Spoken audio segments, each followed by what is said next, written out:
Damaikan hati, sejukkan jiwa. 107,7 FM Radio Suara Nabawi Pasuruan.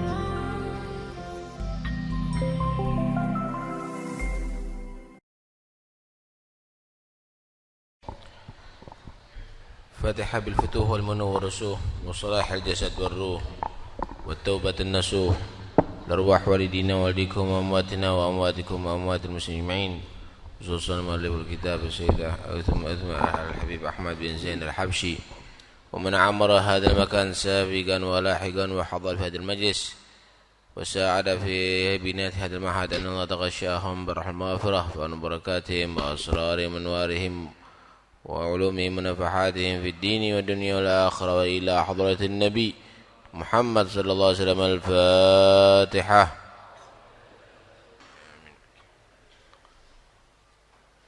بسم الله الرحمن الرحيم.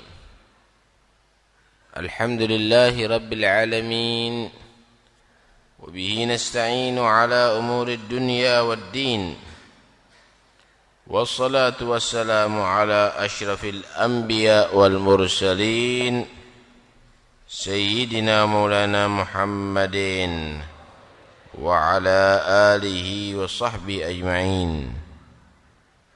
قال المصنف رحمه الله: ونفعنا به وبعلومه في الدارين آمين.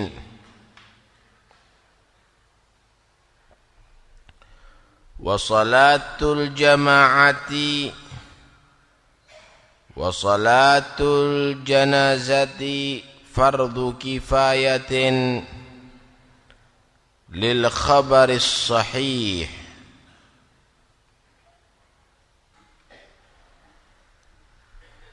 Salat jamaah dan salat jenazah itu adalah fardu kifayah. Itu karena hadis diriwayatkan oleh hadis yang sahih. Salat jamaah sudah kita bahas. Fardu kifayah bihaitsu yadharu syiar, sekiranya tampak dengan jelas bahwa di daerah situ dilaksanakan berjamaah. Kalau sholat berjamaahnya singitan, enggak tampak, berarti dosa satu daerah tadi itu.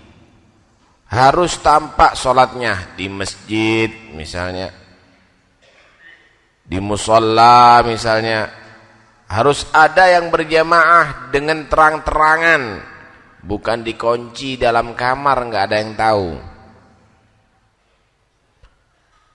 Ada lagi yang menyatakan sholat jamaah itu bukan fardu kifayah, sunnah muakkadah, ada khilaf.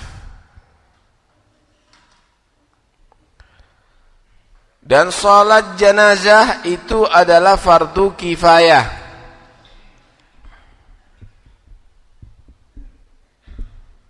Semua orang Islam yang mati, selain yang mati syahid dan bayi yang guguran, lahir dalam keadaan mati, tidak ada kehidupan sedikit pun, wajib disolati. Adapun orang yang mati syahid, haram disolati.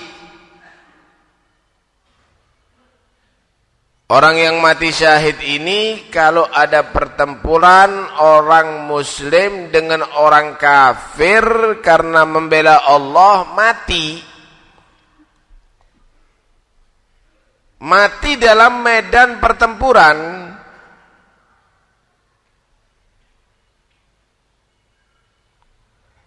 baik terkena senjata maupun matinya karena jatuh atau serangan jantung,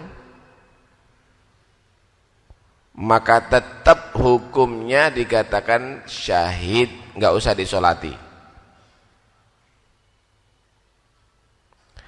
Atau ada perempuan ngelahirkan bayi langsung mati, nggak ada kehidupan.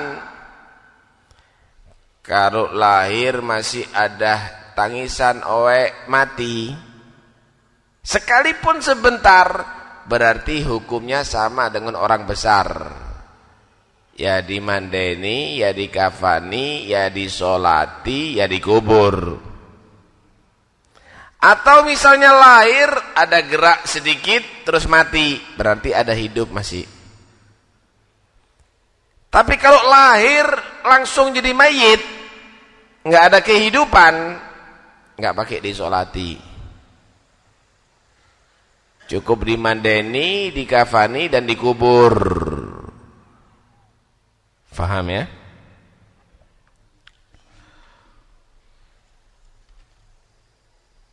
Salat jenazah itu fardu kifayah, artinya wajib orang daerah situ memandikan, mengkafani, menyolati, dan mengubur. Fardu kifayah. Salat jenazah itu boleh dilakukan setelah mayit dimandeni. Kalau belum dimandikan, nggak boleh disolati. Demikian salat ghaib. Itu tunggu mayitnya dimandikan. Kalau mayitnya belum dimandikan, nggak boleh disolati. Karena itu kalau ada orang yang sudah tahakkuk mautu, kalau sudah orang tadi itu yakin mati sudah, cepat-cepat mandikan aja. Jadi kalau ada orang yang nyolati langsung bisa. Kalau ada mau orang sholat ghaib langsung sah. Ya apa yakin mati? Memang sudah lama sakitnya mati. Atau tampak kematiannya. Oh sudah biru tangannya. Kecelakaan. Udah jelas mati. Tapi kalau mati mendadak, jangan langsung dimandikan, dikubur langsung. Takutnya masih semaput itu. Dilihat, kelihatan sudah seperti mayit, agak bau misalnya, atau badannya dingin betul misalnya, kaku sudah. Kalau udah jelas mati, baru dimandeni segera. Biar kalau ada orang yang nyolatin, sah hukumnya.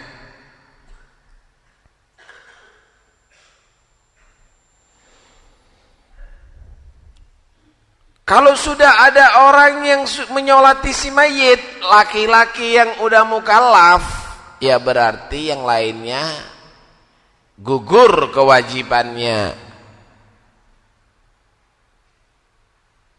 Gugur kewajibannya. Bagi perempuan disunahkan untuk juga sholat jenazah. Karena itu orang perempuan itu lebih baik nyolati si mayit daripada jerat-jerit. Ada keluarganya yang mati nggak yoroko, disolati.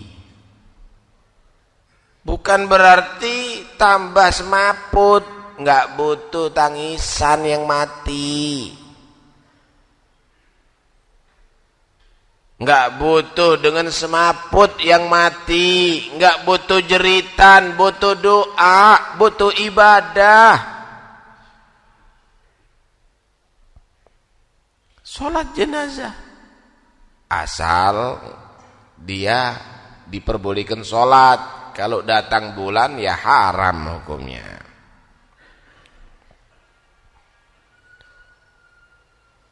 Kalau si mayit laki-laki, sholat jenazah ada di bagian kepala imamnya, atau dia sholat sendiri.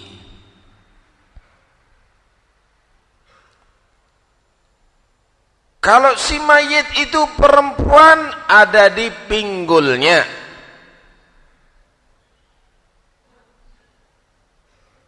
Di mana letaknya kepala bagi si mayit? Bagi laki-laki ada khilaf. Ada yang menyatakan ada di sebelah kiri orang yang sholat. Ada lagi yang menyatakan ada di sebelah kanan orang yang sholat kepalanya. Nggak ada masalah, cuma khilaf aja di situ. Bagi perempuan, kepalanya di sebelah kanan orang yang sholat.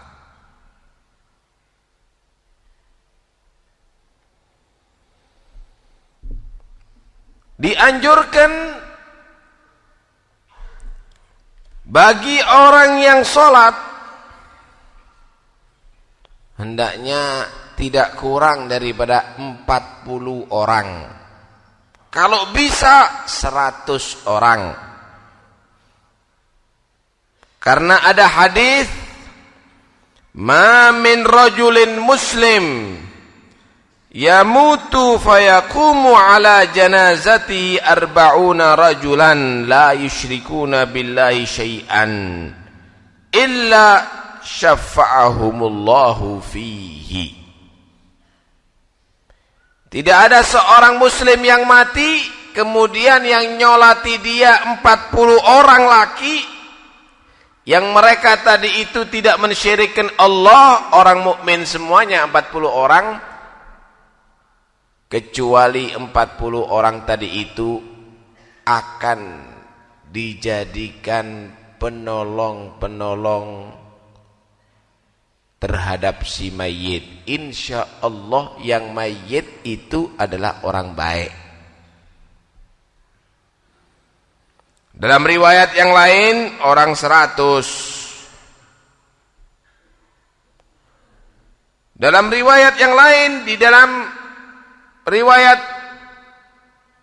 Ashabus Sunan kecuali Imam Nasai, 3 shaf. Karena itu disunahkan untuk sholat jenazah membuat 3 shaf.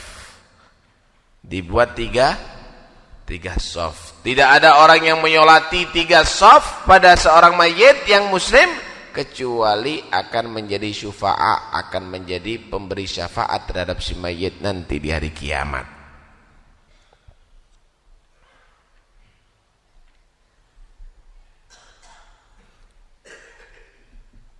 Dianjurkan bagi seorang muslim untuk menghadiri sholat jenazah. Karena kalau yang mati itu orang yang soleh, diampuni dosanya oleh Allah, katut yang nyolati juga diampuni dosanya oleh Allah berkat yang mati. Orang yang mati itu punya berkah kadang-kadang. Man shalla ala maghfurin ghufiralah. Siapa orang menyolati orang yang diampuni dosanya, dia katut juga diampuni dosanya oleh Allah Subhanahu wa taala.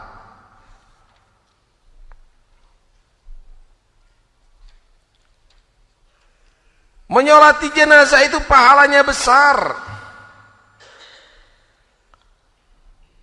Nabi sallallahu alaihi wa alihi wasallam bersabda, "Man syahidal janazata hatta yusalla 'alaiha hatta yusalliya 'alaiha falahu qirat. Wa man syahidaha hatta tudfan falahu qiratan. Wa mal qiratan qala mithlul jabalainil 'azimain." Wali Muslim asgharuhuma mithlu Uhud. Siapa orang yang hadir jenazah, ngubur mayit, kemudian dia nyolati, maka dia mendapatkan pahala seperti satu gunung. Ganjaran seperti satu gunung. Kalau dia masih tetap sampai ngubur si mayit, maka bagi dia mendapatkan 2 gunung. Paling kecilnya gunungnya seperti gunung Uhud, itu paling kecil. Suki ganjaran. Hadir jenazah dapat 1 gunung.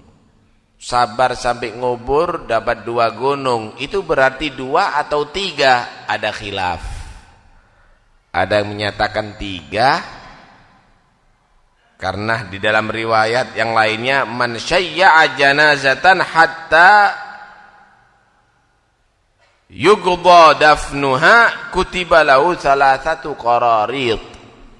Siapa orang yang menghadiri jenazah sampai selesai pemakamannya, maka mendapatkan 3 gunung.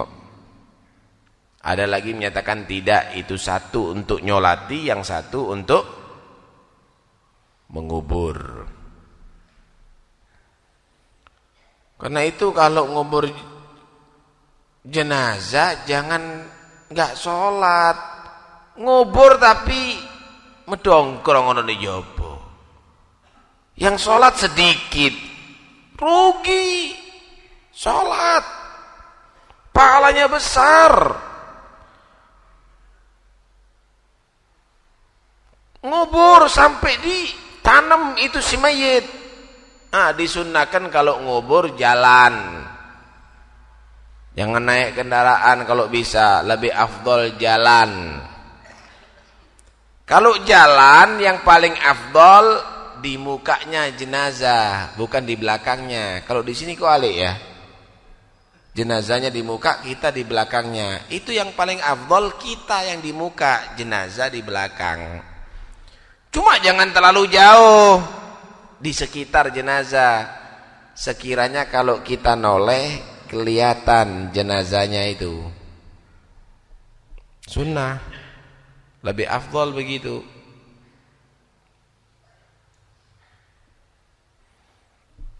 Kalau naik kendaraan lebih afdol jalan, sekalipun ada di belakang jenazah lebih afdol berjalan daripada naik kendaraan. Ngubur pak sepeda motor. Lah kalau yang ngubur semuanya ndak mau kesel naik sepeda motor semuanya, mayite mlaku dhewe lah nanti. Kemudian disunahkan bagi orang yang ngubur, mikir dia, ini yang kamu kubur pernah hidup seperti kamu. Yang kamu gotong ini pernah hidup seperti kamu. Sebentar lagi kamu juga jadi mayit. Sebentar lagi kamu juga digotong. Pikiro, udah siap apa belum? Belum, masih banyak dosa Habib. Kalau sudah banyak dosa, segera tobat. Masih sedikit amal saya. Kalau merasa masih sedikit, perbanyak amal. Karena kematian itu nasihat paling jitu. Kafa bil mauti wa'idha, kata Nabi. Cukup kematian itu sebagai nasihat kalau kamu mau mikir. Lah kalau enggak punya pikiran, ketok mayit, ya sik tetep ae omongane donya. Ngubur jenazah tetep aja guyonan.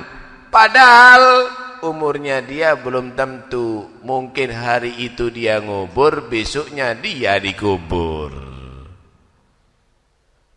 Karena itu yang paling penting bagi yang nganterkan jenazah adalah mikiro. kamu calon mati, kamu calon mayit, kamu calon digotong, kamu calon dikafani, kamu calon disolati, kamu calon dikubur.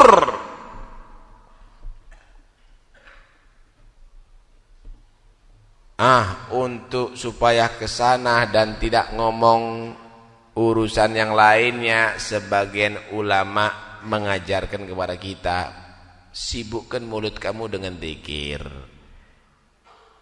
baca Al-Quran, baca la ilaha illallah. Karena kalau udah mau mati yang paling penting adalah membaca la ilaha illallah. Karena itu kalau kita mengantarkan jenazah baca la ilaha illallah, la ilaha illallah, la ilaha illallah, Muhammadur Rasulullah. Sing enak lek maca, enggak usah jerat-jerit, yang khusyuk. Ini demonstrasi apa ngantar jenazah ini? Yang khusyuk itu semuanya supaya kita sibuk, hatinya kita memikirkan, iya aku baru mati. Pikiran ke sana ibadah, lisannya biar dah nganggur, zikir la ilaha illallah Muhammadur Rasulullah, la ilaha illallah Muhammadur Rasulullah. Itu berarti jerat-jerite. Lah kalau sekarang kan enggak. La ilaha illallah diwoco, cuma hatinya lupa, rokokannya gebes. Karena itu banyak yang menghadiri jenazah ternyata enggak ingat mati, guyonan, tambah kaku hatinya, tambah buta mata hatinya. Dong mau diingatkan dengan kematian, enggak rune tambah enggak sadar. Karena itu dirubah, yang ada akhlak kalau ngubur mayit. Itu pertanda, sinyal bagi kamu. Kalau Anda misalnya naik kendaraan, lampunya kuning, siap-siap berhenti. Kasih tanda, kuning, awas, jangan cepet-cepet, pelan, ntar lagi merah. Begitu. Kita juga begitu, saudara kita, temennya kita mati, peringatan kuning ini, ntar lagi ente mati. Keluarganya kita yang kita cintai mati, peringatan, sebentar lagi kamu yang mati.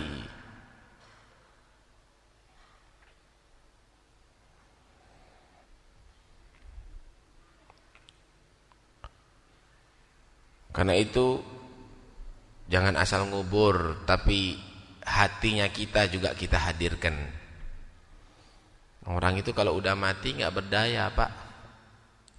Thumma idza mutta atuk wa ghassaluk wa kaffanuk wa syayya'uk wa alhaduk wa sirta jifa khammah.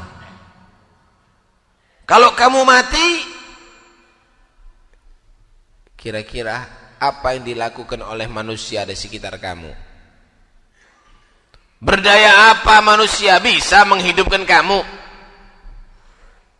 Kalau kamu mati bawa dosa banyak, bisa orang membersihkan dosa kamu. Membawa maksiat yang banyak, bisa orang yang jamin keselamatan kamu. Orang yang paling cinta sama kamu, anak-anaknya kamu semuanya, paling family kamu dari jauh, teman kamu, mereka cuma berdatangan melihat kamu, sian mati, paling top nangis. Dan kamu udah membujur kaku, gerak sedikit nggak bisa. Matanya kamu berkedip satu kali nggak mampu. Mulut kamu mengucapkan satu huruf aja nggak bisa. Orang mayit itu seperti kayu, dibolak-balik pun dia nggak berdaya, nggak bisa apa-apa, ngeledek. Yang jago, yang dempal, yang gede, yang jenderal, yang pangkat, semuanya kalau mati nggak berdaya apa-apa. Podo ambil golekan. Coba jenderal misalnya kalau mati ketaken, tak meneng, nggak berdaya dia. Coba orang yang pangkat kalau mati selentiin tes, diem, nggak berdaya dia. Maaf, kucing kalau nyakar dia pun diem. Begitu hinanya manusia kalau udah mati ini, saudara. Paling top orang yang paling cinta ngerawat kamu, mandikan. Setelah mandikan kasih sabun, ini orang cinta ini. Mengkafani kamu. Kafannya kain putih. Bagi laki-laki disunahkan 3 lembar. Bagi perempuan disunahkan ada yang dibuat sarung, gamis, kerudung, dan 2 lembar. Setelah itu digotong, dimasukkan dalam kubur. Anaknya sambil menangis, tanahnya diuruk, diinjek-injek. Ternyata yang nginjek-nginjek kuburannya bukan orang lain, keluarganya sendiri. Itu yang paling cinta loh itu. Setelah itu udah ditinggal pulang. Bapaknya, ibunya, atau anaknya yang dikubur tinggal pulang sendirian. Ada istrinya nangis-nangis, jangan ditinggal aku mas. Ya melbu yang kuburan barang lek gelem. Nggak mungkin ucapannya tok. Kemudian bagaimana nasibnya yang ada di kuburan? Wasirta jifa khamma. Enggak lama berdatangan binatang-binatang kecil ke tubuhnya. Digerogoti sampai habis jadi tulang belulang yang berserakan dalam kubur. Itu nasib Anda nanti. Karena itu mikiro, kamu itu bakal jadi mayit. Terus bagaimana?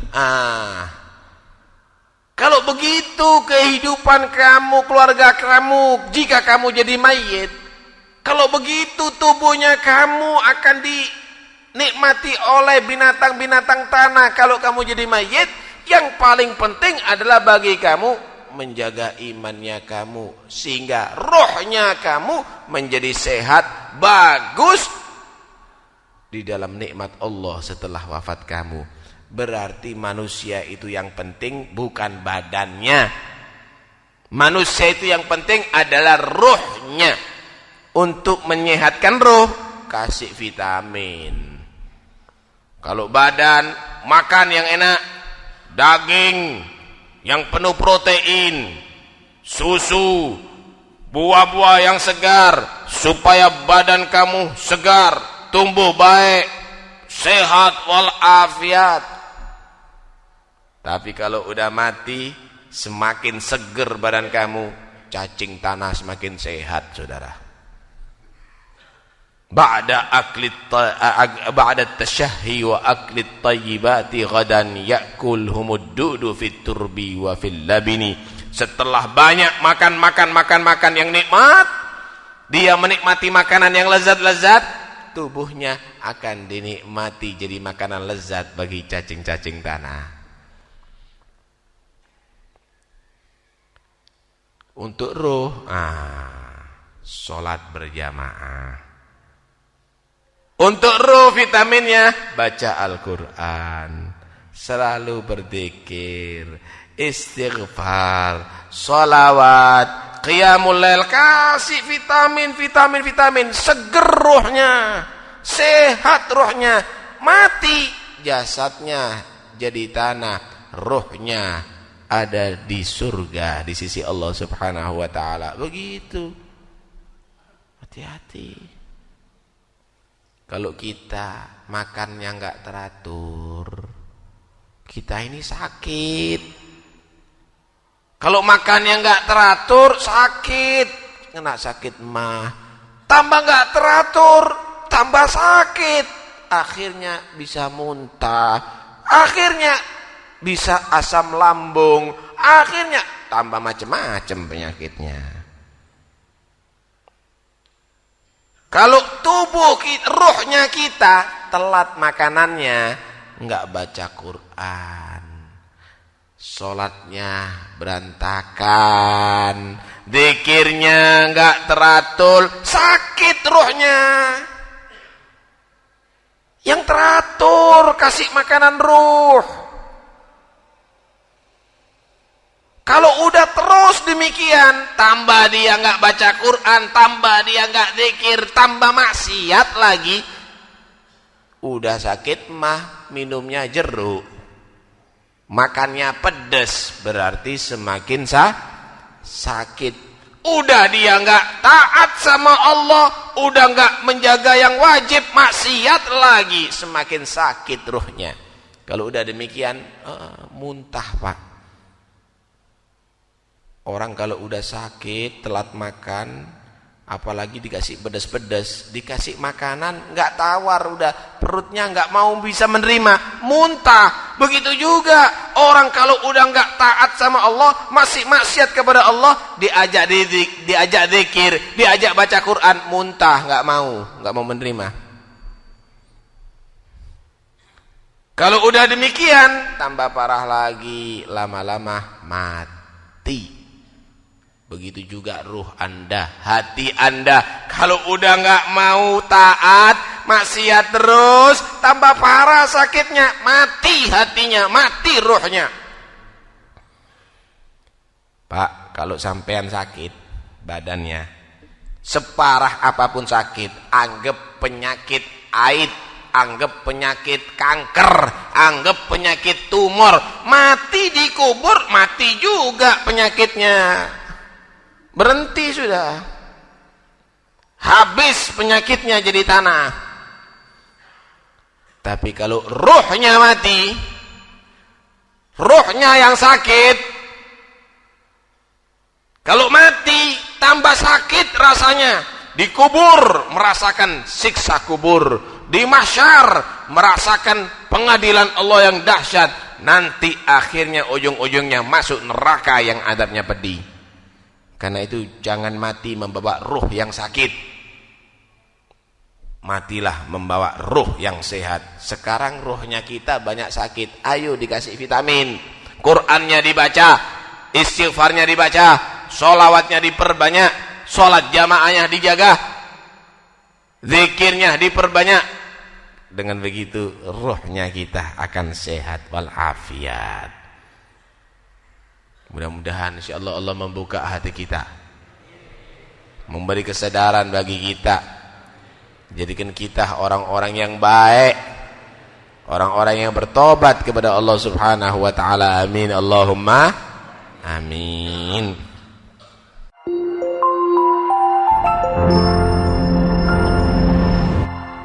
Damaikan hati, sejukkan jiwa. 107,7 FM Radio Suara Nabawi Pasuruan.